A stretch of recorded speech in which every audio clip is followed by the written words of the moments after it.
how two seemingly distinct fields, law and AI, are converging to shape the future of governance, ethics, and justice. With the blessings of Honorable Founder President RBEF Dr. Ashok K. Chauhan Sir, Honorable President RBIEF Dr. Asim K. Chauhan Sir, Honorable Chancellor Amit University Chhattisgarh Dr. W. Selvamurthy Sir, Honorable Vice Chancellor Amit University Chhattisgarh Professor Piyush Kant Pandey Sir, we are delighted to invite and welcome you all on day 2 of the National Conference on Artificial Intelligence and Law. On day 1, during the inaugural session, we witnessed a truly enriching series of discussions and deliberations. Our panels shed light on the evolving relationship between technology and law, the ethical dilemmas posed by AI, and the crucial role of policy frameworks in shaping the future. We had the opportunity to hear from experts across diverse fields who not only emphasized the challenges ahead but also inspired us with visions of possibility and the future of law in the grasp of AI. A heartfelt thank you to all our speakers, moderators, and participants for making day 1 such a success. As we begin the second day of this national conference on artificial intelligence and law, let us carry forward the intellectual energy and collaborations sparked on day 1. Today promises to be equally engaging with sessions and will further deepen our understanding, broaden our perspectives, and hopefully lead us toward actionable insights in this rapidly shifting landscape. Now, it is my honor to introduce you all to our keynote speaker and one of the panelists, Mr. Devrat Vaishnav, sir. Sir has pursued his undergraduation from HNLU Raipur and he started as an assistant legal aid defense counsel, POCSO, and NDPS, Chhattisgarh State Legal Service Authority, and was governance officer, policy and legislative reforms, Government of Punjab, till recently and is now an assistant manager, India AI Mission, Ministry of Electronics and Information Technology, Government of India. He is also an AI safety and ethics enthusiast with a background as an AI law teacher and attorney. He is passionate about geopolitics, international relations, and international law with a focus on advocating for responsible tech use and innovative global AI governance strategies. His work includes exploring blockchain integration in advanced AI chips for computer governance and analyzing the parallels between nuclear deterrence and AI regulation. He is a skilled speaker and sharp analyst who is constantly striving to make meaningful contributions to a safer future. I request everyone to kindly welcome Mr. Devrat Vaishnav sir and address us.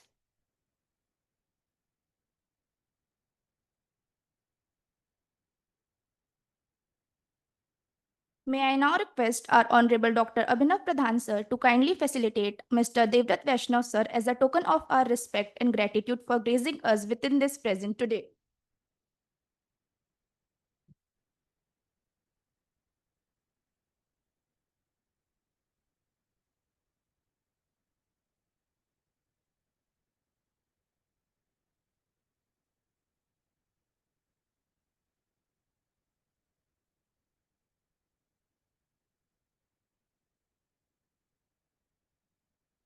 I would like our esteemed guest to address us now. Is that PPT will add as a it's perfectly fine. Right? Hi everyone. Thank you for a very warm and welcoming reception. I thank you to all the students who have joined here. Thank you to faculty members as well as sir for inviting me here. See, I speak in a very frank manner. Basically, that's why I'm in this position as I am right now. So I would like to do that here as well. If there's someone who is not understanding what I'm saying, feel free to ask me. And I think like we can start, right? Presentation. Okay, we are facing some technical issues a little bit due to the presentations. But regardless of that, I would like to keep going on. Basically, AI law is very vast field, but unfortunately, we have very limited time, so I'll just go very quickly. Now, I would like to engage with the students as well because it's also a part of my presentations. So basically, what AI is, basically, uh, is there anyone who would like to say something? How do you see AI? What is AI? What do you understand by AI? Anyone? Okay, no one. Uh, I thought that it would be like a two-way conversation, but I'll just keep going on. So basically, anything that is done by the computers is AI. It may be a calculator, it may be a chat GPT or anything. But why we need to study artificial intelligence in relation to law? Basically, because AI has this very transformative nature. AI is very high capable in data analysis, pattern prediction, and deriving conclusion from that data. That's why AI is being implemented across various fields. AI is just not about like programming or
you can keep going on like introduction is not part to the slideshow.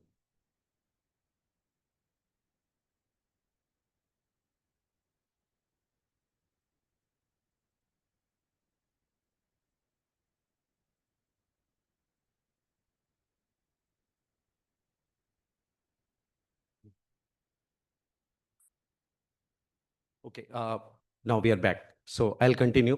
And I understand that there are very young.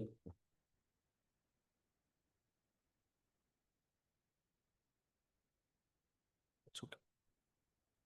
So yeah, basically we have very young audience here. So I would like to ask a few questions, right?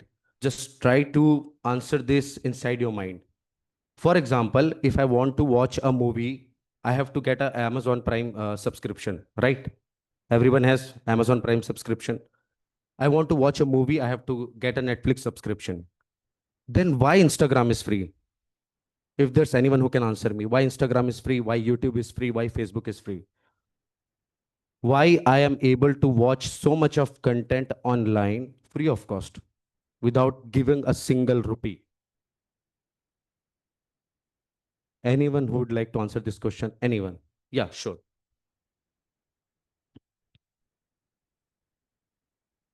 Yes, absolutely right. They get their money because of ad revenues, basically.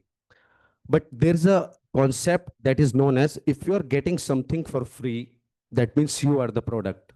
Basically, you are the product. They are using you. Your data is so valuable nowadays.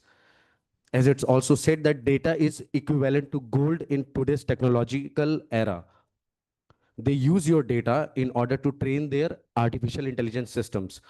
Now, when I'm saying AI in relation to law, let's first discuss about the democracy. Basically, I understand that you all have read Constitution, the democratic principles of this country, right? So what actually happens is if I'm watching a particular kind of video on Instagram, right? If I'm interacting with that video, if I'm liking that video, if I'm going to comment on that video, what is actually going to happen? Instagram is going to keep showing me that kind of data again and again. It will polarize me.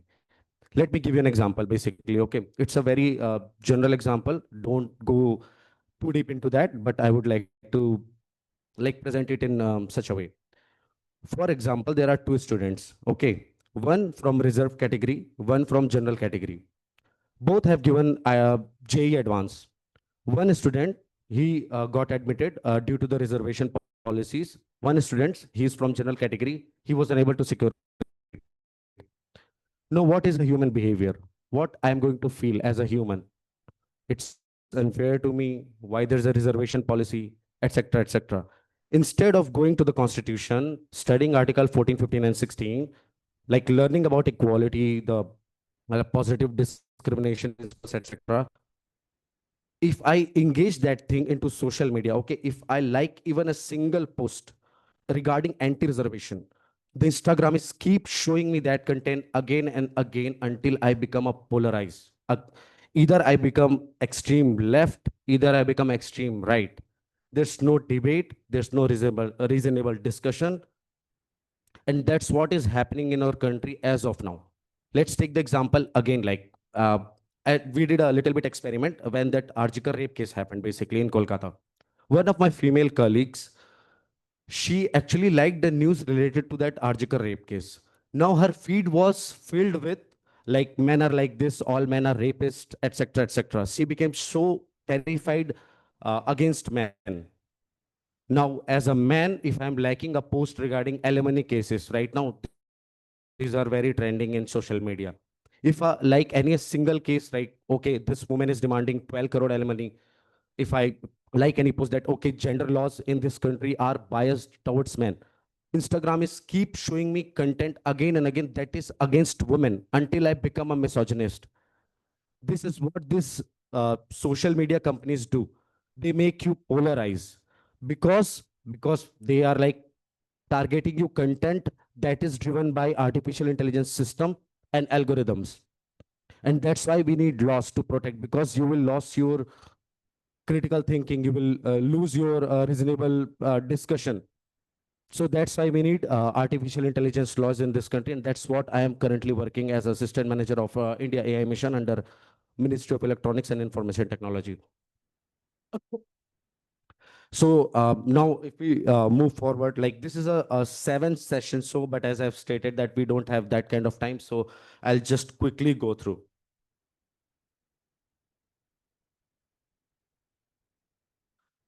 Now, this is a very interesting case. Okay, how artificial intelligence systems can be biased. Let me discuss a case in front of you. It's an Amazon hiring case, basically.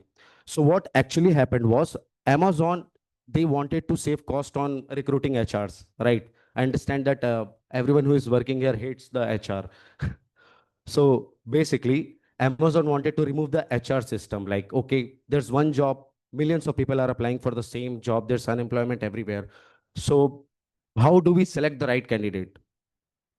Do I have to like employ 10 HRs, pay them salaries? Instead of that, let's replace the HR entirely. AI will do recruitment for us. AI trained on a publicly available data will do the recruitment for us. What actually happened in this case, AI system was discriminatory towards women. Men and women both have same qualifications, same years of experience, but the AI system was rejecting women candidates because AI system was thinking about profit entirely. Okay, this is a woman. She's going to get pregnant. She's going to apply for maternity leave. We have to pay her extra. Let's reject all the women candidates. That was actually happening. This program, this AI recruiting software actually ran for 3 years before it was find out that, okay, this system was discriminatory towards women. Now you may be understanding like what can actually happen if we deploy AI system without like thinking about safety, without thinking about fairness, without thinking about transparency or biasness. One another problem with AI is basically that we cannot actually find how that AI is arriving to that conclusion. AI systems are built on millions of neurons, weights, parameters. So I cannot pinpoint like, okay, why is rejecting women? So it's very difficult to challenge a decision that is driven by the AI. Now, let me give you another case. Okay. Basically, there was a system, Compass. The name of the software is Compass. Basically, it was deployed in US criminal justice system. What actually happens is if you in US, if you have served 70% of your sentence, for example, if a judge has awarded you 10 years of rigorous imprisonment, you have served 7 years of that 10 years of prison time, you can apply for parole. The parole board has to decide, okay, can we release this person back into the society or not? Whether this person is going to commit crime again or not if we release that person into society. Now, in order to determine that, a judge has to sit, listen to the pleadings, a parole committee has to sit, they have to listen to the reasonings, the pleadings, etc. What actually happens is, in order to make it efficient, what they did was they introduced a software. Okay, now that AI system will decide whether you get parole or not, whether you will be released back into the society or not. What the difficulty that arose was, as I said, we cannot know how that AI has arrived at a particular decision. If a judge is saying, okay, I will not release that person back into the society, the judge has to give that order on the merits. Either that person is dangerous, either that person is a convicted rapist or a murderer, or either his conduct in the jail was not good. But if the AI is saying something like that, we don't know how that AI is actually arriving into that decision. You cannot challenge that order, right? What will you say? For example, you are that convict, you are applying for parole. AI system is saying, no, I will not give this person a parole. You have to stay in jail. How will you challenge that order? There's no merit. You don't know the reasons. So this is the problem that the criminal justice system and current world is facing. That's why European Union has recently enacted a EU Act. It's the first act in this world regarding AI systems. Now, another question regarding AI and law where they intersect is privacy, basically. If you have written a research paper, for example, you have published this research paper. If you have written a good article, you have posted it on your Twitter or Instagram account. Maybe you have created a good reel, like you dancing in a very good song. You have posted that thing on social media, like either in Facebook or Instagram. Basically, what AI does, right? What this Chat GPT, Gemini, Claude is doing, it scans the public data. It doesn't matter whether your ID is private or public. It will get your data. It will scan this data, and that's how this AI gets trained. It is your work. You have written a research paper. You have written a news article, or maybe you have posted a really good picture. AI is scanning all this data. AI gets trained on this publicly available data, and then AI produces that output. Right now, we have a very interesting case. It's like ANI News Network versus ChatGPT. The case is still pending. Like the judgment has not come, but in this case, the same thing is happening. Like ANI has accused ChatGPT of copyright infringement of their news articles. Now, because we don't know how these AI things are functioning, so millions of parameters, and now ChatGPT is saying, no, we have not copied, it's a publicly available information. Right now, we even don't have a definition of what is publicly available information. We don't know how to define what is public information, what is private information. So again, Indian government is also trying. That's why they will be recently introducing like DPDP Act. Uh, they will be covering all these clauses, etc. So that's where AI and law intersects, right? It's a intellectual property rights issue, basically.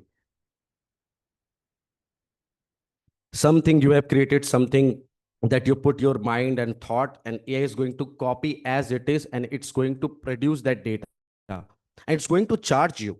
If I want to buy a ChatGPT subscription, I have to pay $20 a month, but it's trained on your data. And who is getting profit from all of this? The companies. So this is right now a problem that we are trying to solve basically. Now another issue where AI and law intersect is intent. Basically, let's look at the liability clauses. Okay.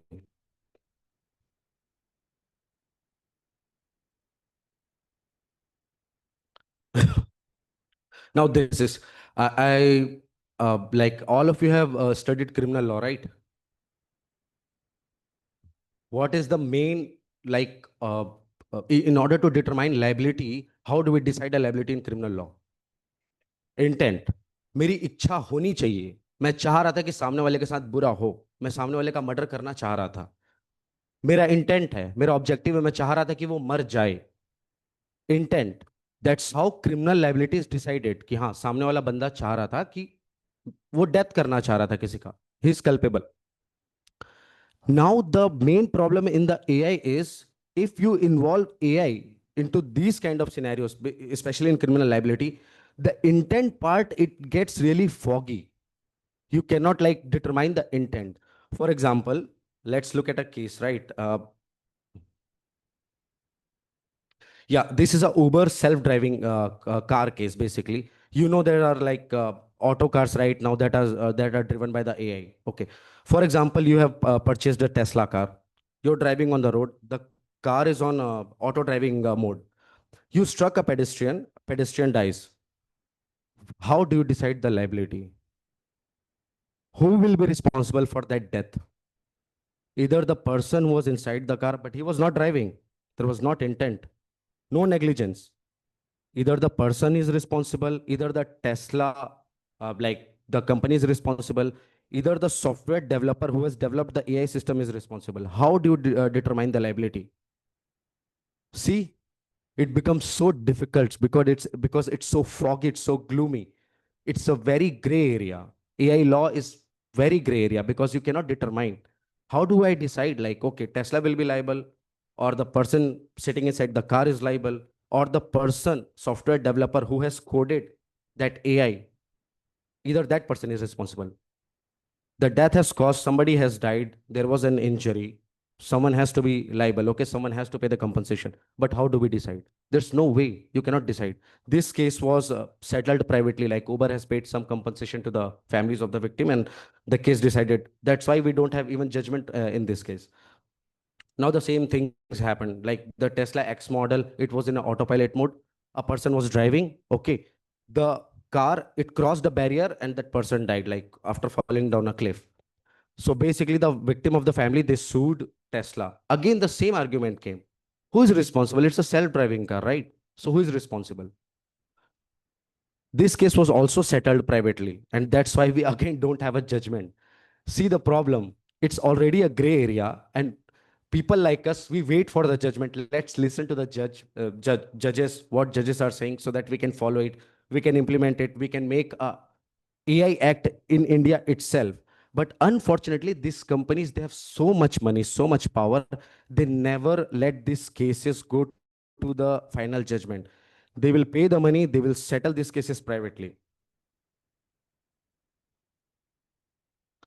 Now, why is AI litigation very complex? I think, already covered like lack of legal precedents. The judgments are not coming, basically. Everyone is settling privately, like, okay, let's pay the money to the victim. We'll settle this case outside of the court, because these companies, they have so much money, so much reputation in the market.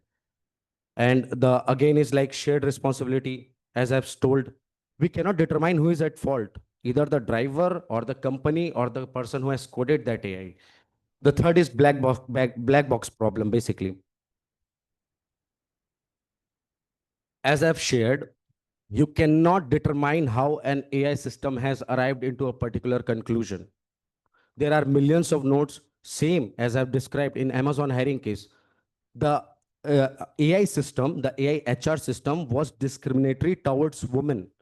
Men and women have same qualifications, but the AI system was rejecting women candidates.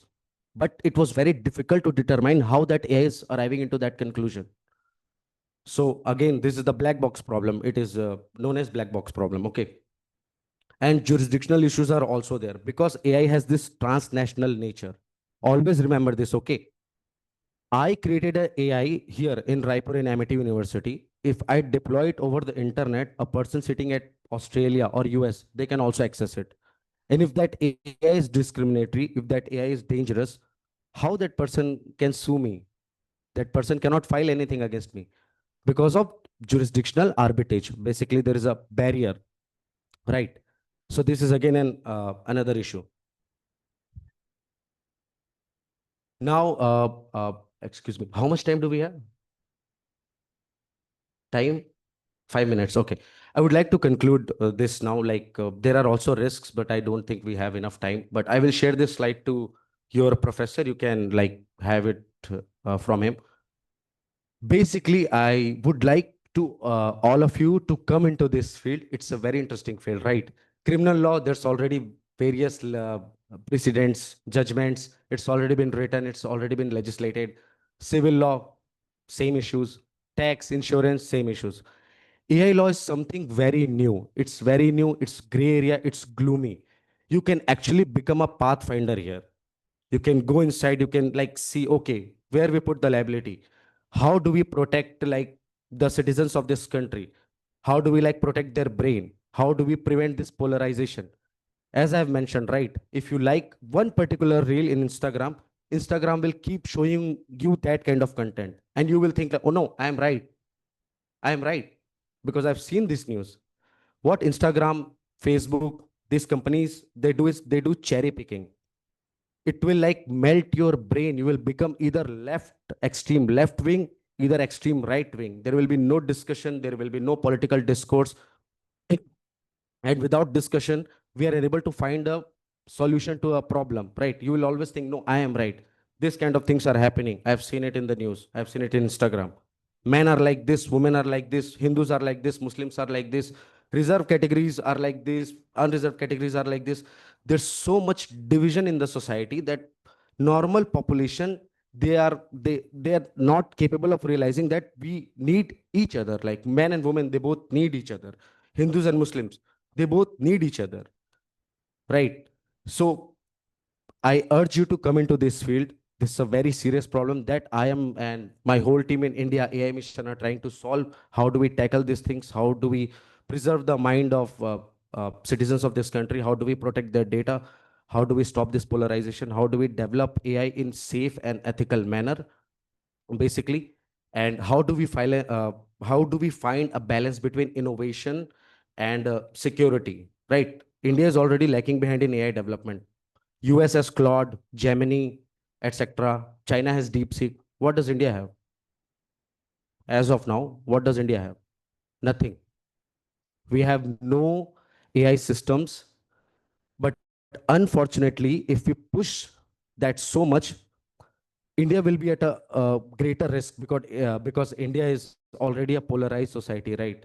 Here, like the same problem that I faced in Punjab.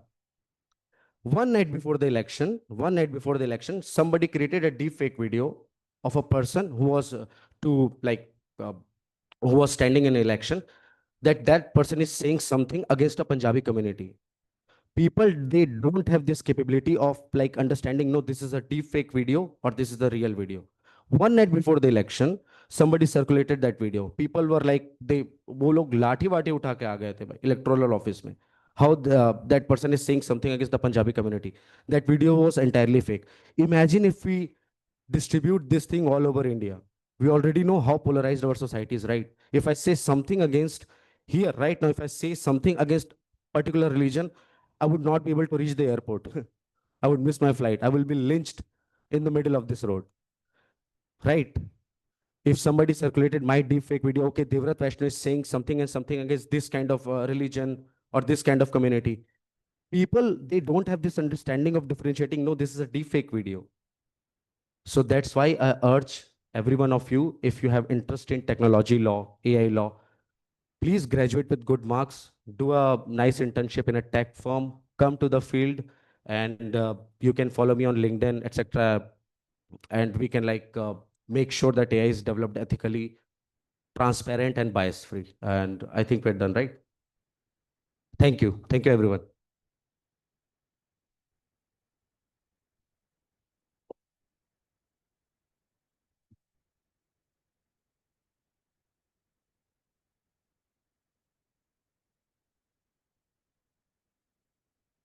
Thank you so much, sir, for sharing such valuable insights with us.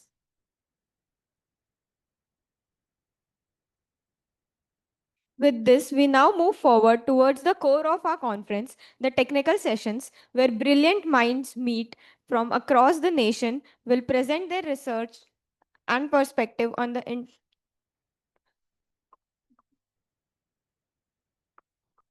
we request our online participants to do questions and answer round with our panelist Devrat sir.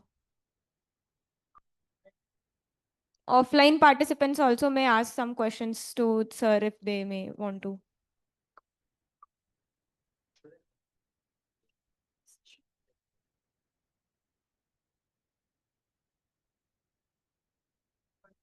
Any questions like regarding the career? How do you get how can you enter this career? Because it has a lot of money, right? If you become an AI lawyer or AI governance specialist, the starting salary is 24 lakhs per annum, right? So think about it before applying for judiciary or giving ADPO or doing litigation in Raipur district and session courts. So if you have any questions regarding the career, how do I build that practice, which courses I have to follow, you can ask me right now. I'll be more than happy to answer it. Most of them are from first year, second year.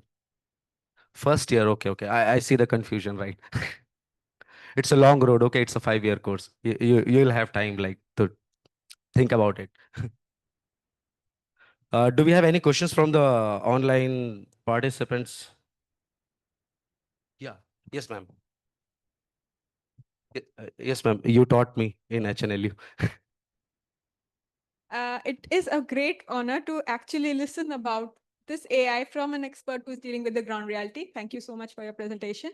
I have a question that different countries, they have different aspects in regard to how deepfakes are to be permitted, right? In China, you have to get a permission from the person concerned that can I make a deepfake of yours? And similarly, in USA, you have to mention something like that, that this is a deepfake. In India, we don't have anything. Is there any task done in this regard that we highlight that at least this is a deepfake? Reason being that we work or somewhere we interact with the ground reality, those who are living in rural India. This university in itself is in the rural area. So they watch a video, a deepfake, and they start believing it like this is the reality.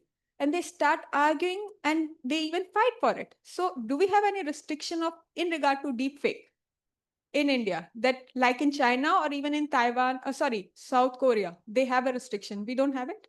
Or what is your comment on it? Ma'am, so basically, right now we don't have anything, but Indian government is trying to introduce new acts. But there was a case like Rashmika Madan. I don't know the name of the actress. Like there was a South Indian actress, an IT engineer from Hyderabad. He used the images of that actress in order to create an adult video. Basically, Hyderabad police they registered a FIR under the relevant sections of IT Act, and they have arrested that person. That person is currently being prosecuted. So that is right now we are governing these issues, deepfake issues through IT Act. But Indian government knows they have this realization that the problem related to the deepfakes is very vast. We cannot use the IT Act forever. So right now they are in the process of developing a new legislation. I think in next 2 years, India AI Act will surely come. And in that act, there will have the proper mechanisms to address these deepfake issues, and the person will be prosecuted. Thank you so much. Thank you, ma'am. Looking forward for it. Yeah. Hello, sir. My name is Shaunak Sharma. I'm a law faculty. Sir, my question is, you talked about polarization. So, is there any solution that your team has come up about, like how to solve this issue? Or maybe I understand it might be in preliminary stage.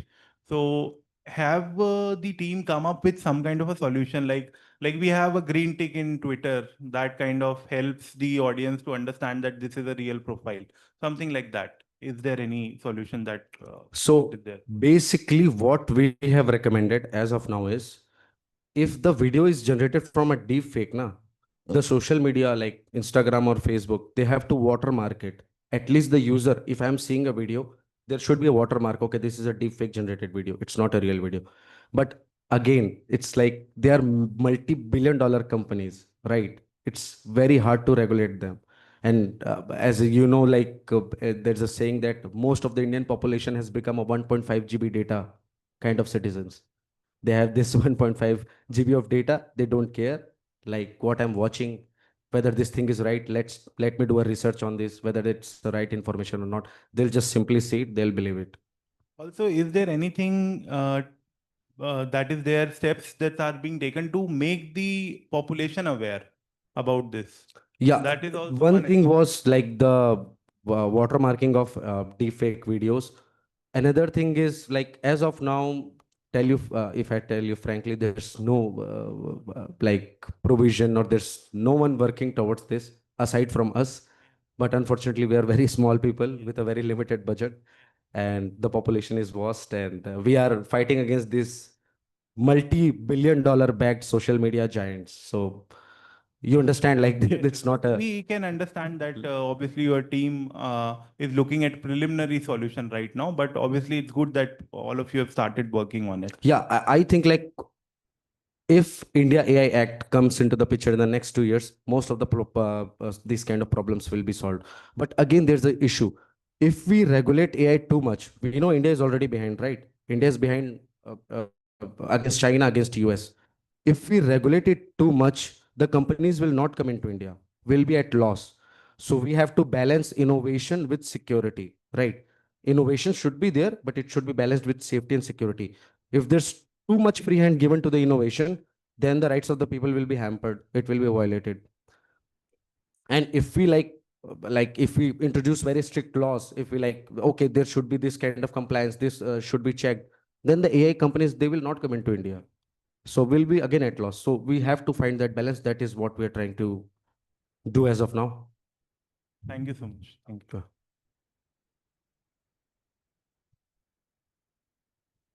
Okay, this is the, I think, very important question. Career in this field.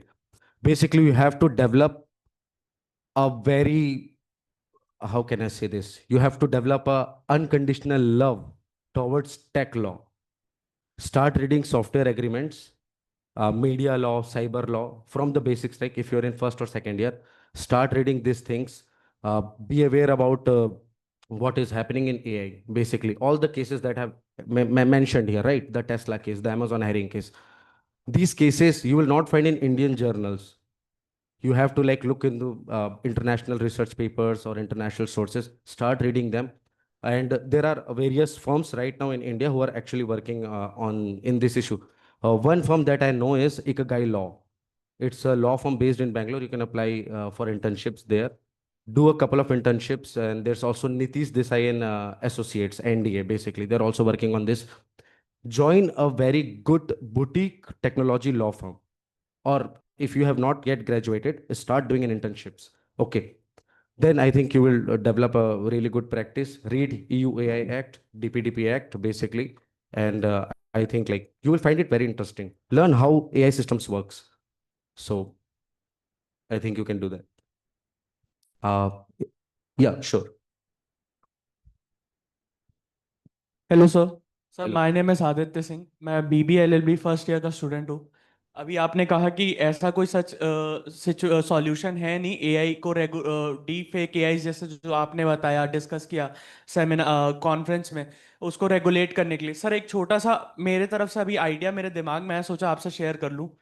Sir like अगर बहुत सारी चीज़ों में सरकार rules and regulation लाती है और कुछ सिक्योरिटीज प्रोटोकॉल लाती है, लाइक डिजिटल केवाईसी या फिर आधार कार्ड से लिंक, तो क्यों ना सरकार ये सब चीज़ों में भी कंपनीज को अप्रोच करे और बोले कि अगर जो उनके यूजर्स हैं और जो बाकी लोग हैं जिनके साथ अगर ये डीप फेक एआई होता है, उसको बचाने के लिए ये डिजिटल केवाईसी टाइप की मेथड को या सिक्योरिटी प्रोटोकॉल्स को फॉलो किया जाए, तो ये तो हमारे लिए सिक्योरिटी के लिए बेटर होगा।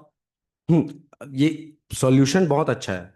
अनफॉर्चुनेटली प्रॉब्लम ये है, इंस्टाग्राम में बिलियंस ऑफ यूजर्स हैं, जब तक मैं ये लेक्चर दे रहा ना, अभी ऑलमोस्ट 1 घंटा हुआ होगा, अभी तक लैक्स ऑफ वीडियोस अपलोड हो गए होंगे इंस्टाग्राम में। इतने मॉडरेटर्स नहीं उनके पास कि चेक करें डीफेक है कि नहीं। ये प्लेटफॉर्म का भी इशू है ऑब्वियसली। इंस्टाग्राम फेसबुक को ये पता वीडियोस अपलोड हो रहे हैं, ये वीडियोस ये किसी पर्टिकुलर कम्युनिटी के अगेंस्ट जा रहा है, उनको ये बात का रियलाइजेशन है, they are aware of it, they know this. But unfortunately same billions of users हैं।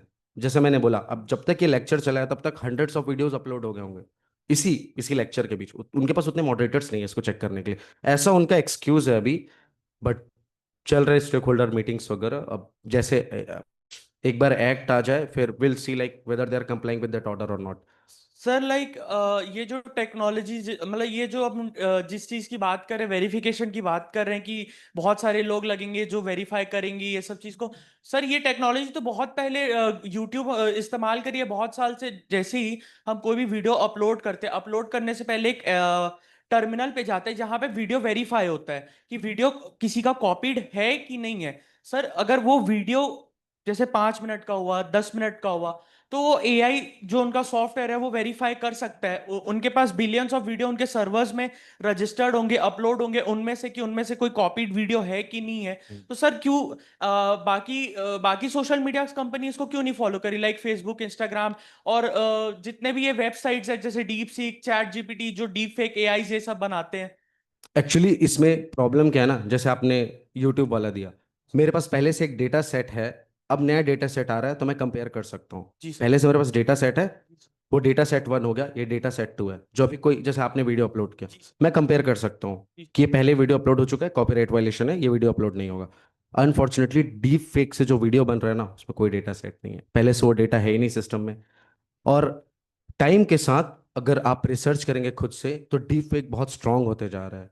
कुछ टाइम के बाद पता भी नहीं चलेगा कि ये डीप फेक वीडियो कि रियल वीडियो है। सेम जैसे रश्मिका मदन वाला केस जी हुआ, सर। किसी ने, अगर आपकी 9 से ज्यादा फोटोज है सोशल मीडिया में, तो मैं आपका डीप फेक बना सकता हूँ अभी।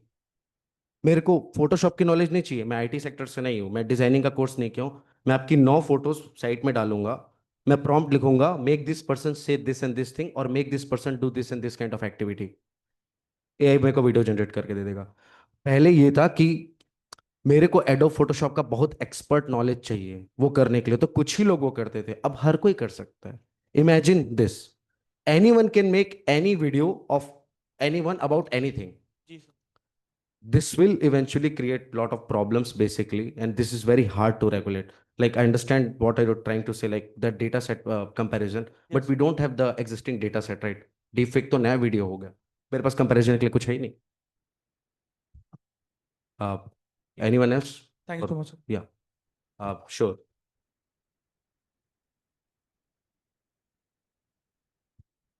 Good morning, sir. My name is Chandrakant Sinha. I'm from BBA LLB 5th semester. So my question is, sir, the biggest hub for deepfake is not Instagram or Facebook, as I know. It is Telegram. So should Telegram as a platform be held liable for hosting deepfake content, even if it claims for end-to-end encryption and lack of control in its policy? Sorry, what is the question right in this statement? uh, Sir, I want to know that who will be held liable in this, Telegram or the person who is making this deepfake AI? Yeah, so basically, as of now, the DPDP Act, it says that the platform will not be held liable, right? If I circulate a deepfake video over the internet, I am the one who is liable, right? The platform will not be held liable. I am saying this, there's no strict rule, right? I'm saying this based on the Rashmika Madan case, basically, the adult video case. The IT engineer who made that video was held liable, not the website in which he has uploaded that video. But again, this is a gray area. The legislation will develop over time, and then it will be very easier to determine who will be held liable. Yeah, Thank you, sir. yeah. Uh, I I think someone had a question there, right? Everything is fine. Okay, ma'am. I think like okay. Thank you. It was a really nice audience.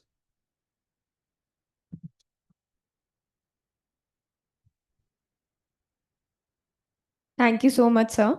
With this, we now move towards the core of our conference, the technical sessions, where brilliant minds from across the nation will present their research and perspectives on the intersection of artificial intelligence and law.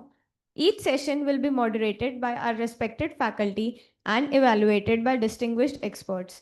Participants have been provided with their session links, codes, and schedules. We look forward to engaging discussions and thought provoking insights. Thank you so much and have a nice day ahead. They will please join the sessions as per schedules and the links provided.